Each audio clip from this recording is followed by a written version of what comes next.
I'm Madison, 59 years old. A few years ago, with my husband's 60th birthday just around the corner, he passed away before me, and I felt like I lost my zest for life. But then something happened I couldn't ignore. Just the other day, a baby was born to my second son, Matthew. Although the baby was full of life, Zoe, his wife, was not in the best of health. As a result, the baby was discharged from the hospital before her. With Matthew being a first-time parent and obviously overwhelmed, I was urgently called upon for assistance, working alongside Zoe's parents, who came to help during their breaks from work, and in between visiting Zoe in the hospital and babysitting, something I hadn't done in decades. I was kept on my toes. But with all the hustle and bustle and the sheer cuteness of my grandchild, I felt revitalized. And when Zoe finally returned home, recovering but still weak, I ended up living with Matthew and his family for a while. Zoe, who had always been kind to me, often expressed her gratitude for my help with the baby. Seeing her still not in full health, I didn't feel right about leaving her to fend for herself. Those days were hectic, but in a heartwarming way. But then, an unexpected twist came my way. It was about my eldest son, David's marriage. At 36, David was still single and seemed to lack commitment, which was a constant worry for me. So, hearing he was getting married was a pleasant surprise. However, the woman David introduced, Ariana, was much younger than him, which caught me off guard. She had a refined appearance and left a good first impression on our initial meeting. But to my surprise, she brought her parents along for the introduction. Thinking she would be coming alone, I was in a flurry, wondering what snacks to serve at my home, which I had returned to after a long while. Suddenly, Ariana's mother, Bella, gave a snort. "This place looks a bit messy, doesn't it? I'm worried about my precious daughter marrying into this."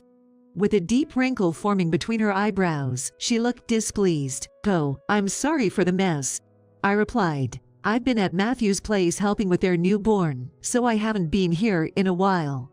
Though I hadn't intended it as an excuse, Bella's frown deepened. "You let your younger son get married before your eldest, and while you're helping out with the younger son's child, you've left your eldest son to his own devices." "Excuse me." I was puzzled as I didn't understand the meaning of her words. The idea of a set order in which my sons should marry had never crossed my mind. "Oh dear," she sighed, "this is concerning. Ariana, are you sure you want to go through with this?" "Well, I'm expecting a baby," Ariana blurted out. I was left dumbfounded. I was already taken aback by the sudden marriage to a much younger woman, but a baby on the way was even more of a shock. Although I had perceived Ariana as a well-bred young lady, this revelation proved otherwise. Oblivious to my shock, Bella continued with a displeased look on her face. "Oh, David, you really are a handful. It's a shotgun wedding. And with our only daughter too. We're going to be rushed with the preparations for the wedding." "What? A wedding ceremony?" This was news to me. "You better make sure no one can tell you're pregnant during the ceremony," she warned her daughter. Amidst all the surprises, Bella and her daughter swiftly proceeded with the plans with David, leaving me struggling to keep up. "By the way," Bella suddenly asked, "you'll be covering the wedding expenses, right?" It took me a while to realize she was addressing me. "What do you mean?" Taken aback by the unexpected request, Bella gave me another annoyed look. "Look, you're the ones who hastily took our precious daughter from us. Your son got involved with a much younger girl and is responsible for her pregnancy. We're the victims here, so the least you can do is cover the expenses for the wedding." "Oh, Grandma, I've managed to book the venue, and everything's arranged. Just cover the expenses, okay?" I was struck by Bella's logic, but I was even more shocked when Ariana called me Grandma. "Wait a minute. What do you mean by victim? And why did you call me Grandma? I'm David's mother." Having just been addressed as Grandma, I corrected Ariana, puzzled by her words. She burst into giggles, seeming to find the situation hilarious. "You know what? David looks so old, so it's just fitting for his parent to be called Grandma, right? All I'm asking for now is to cover the wedding expenses. Also, please prepare for the initial costs of the new apartment they're moving into. I'll contact you soon. And just so you know, I'm not letting my daughter live in such an old and run-down house." "What?" Completely taken aback and at a loss for words, Ariana and her child hurriedly left before I could react. 1 month later. From now on, please don't contact us unless it's about a major life event, okay? Shortly after forcing us to pay for wedding expenses and preparation for a new home, Bella spoke angrily. What? Overwhelmed by the suddenness, I tried to understand her. But Bella, already frustrated, lashed out. My mother-in-law gave me a tough time with our differences. I won't let my daughter go through the same thing. Don't you get it? I understand your concerns, but can't we discuss things properly? It's always so sudden. I tried to calmly discuss the matter, but it seemed to only annoy Bella more. Ugh, after all I've been through with my mother-in-law, now I have to deal with you. I've had enough of these complications. No unnecessary contact, got it? Bella emphasized her point with strong determination. Okay, understood. Feeling overwhelmed, all I could do was nod in agreement. I never imagined being the type to cause issues as a mother-in-law. I always felt I had a good relationship with Matthew's wife, Zoe too. Even if Oriana, who called my son old man and me grandma, played a role in my floundering son's decision to marry, I thought it would be good for us to get along, especially since they're expecting a baby. But recalling my intense first impression of Bella, my optimism waned. I doubted I could ever be on good terms with someone like her. I guess it's unfortunate, but maybe it's time for me to let go. I reassured myself. 2 months later. Hello, David. The nursing home just called. My father-in-law's condition is critical. I'm heading there now. Zoe's looking after the baby who's running a fever, but Matthew's leaving work early.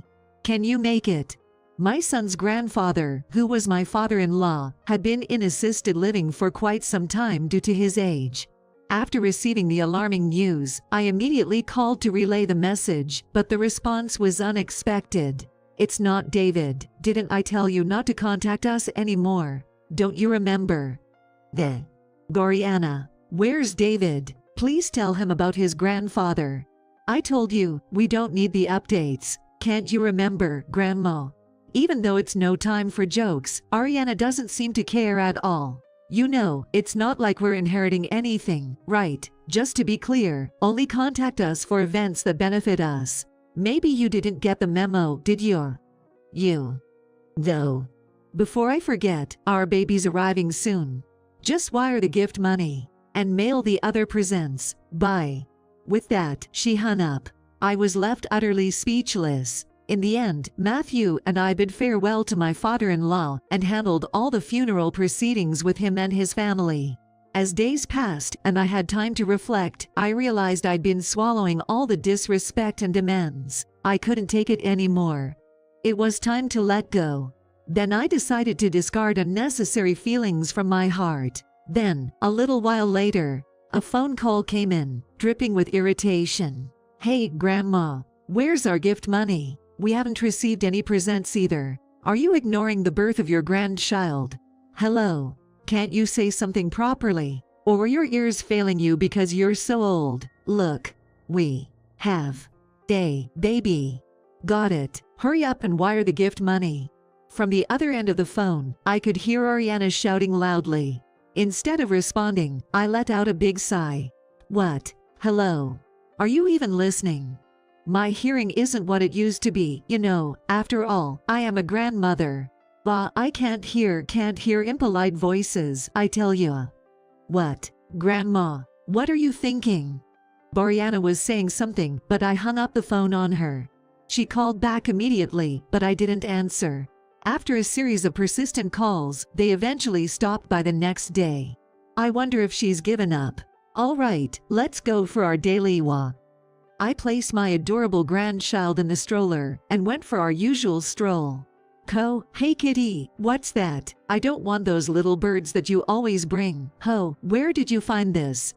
During our walk, the kitty, which occasionally visits Matthew's backyard, dropped a wallet it had in its mouth right by my feet. I've got to hand this over to the local precinct. Pushing the stroller, I decided to change our walking route to the local police station. So, I received this. I told Matthew and Zoe the story once we got back home. When I handed in the wallet to the police, the owner came right away. He offered a reward, but I declined since it was the cat that found it. Then, he gave me this. Well, finding a wallet and then getting a lottery ticket as a reward. That's something. They both said, laughing and listening to the story. If you win, you'd be like a modern-day rags to riches tale. Well, I doubt such fairy tale-like events happen, but it's fun to dream, isn't it? A few weeks later, holding her smartphone, Bella and her daughter Ariana came. On the screen was the previous day's online news. Excuse me.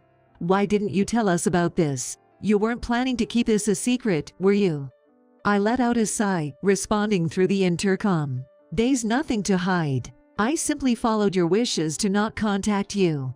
What? We told you to let us know if there's anything beneficial for us. Seriously, so like a granny. Now, open the door.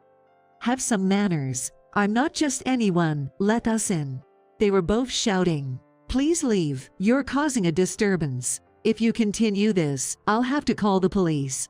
What did you say? Bella, in her anger, swung her purse and cracked the intercom's camera. Definitely calling the cops now. Zoe, while soothing the baby, called the police. Hey. I'm family, not a suspicious person. Move.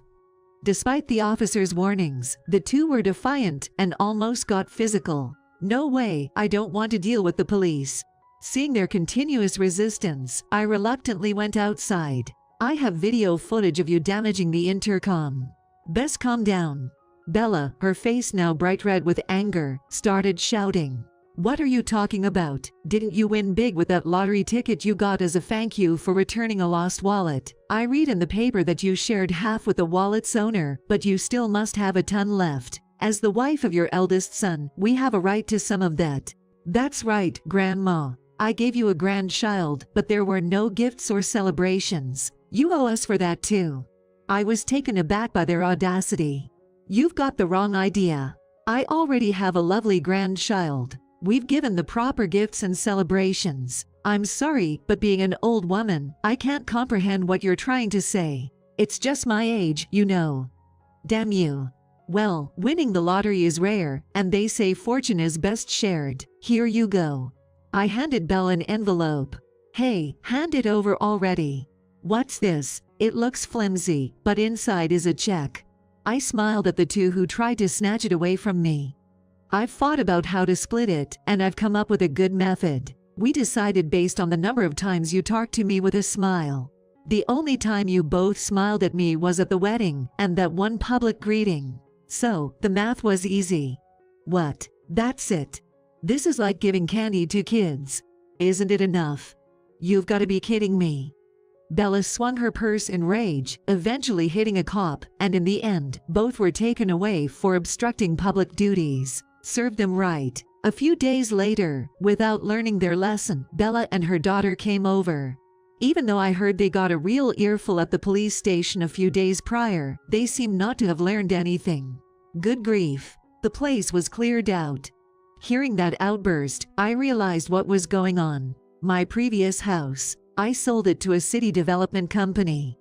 That's right. Just before I won the lottery, I was asked by a company to sell, and I had let go of the house. Matthew and Zoe said they'd always live with me, so I made up my mind.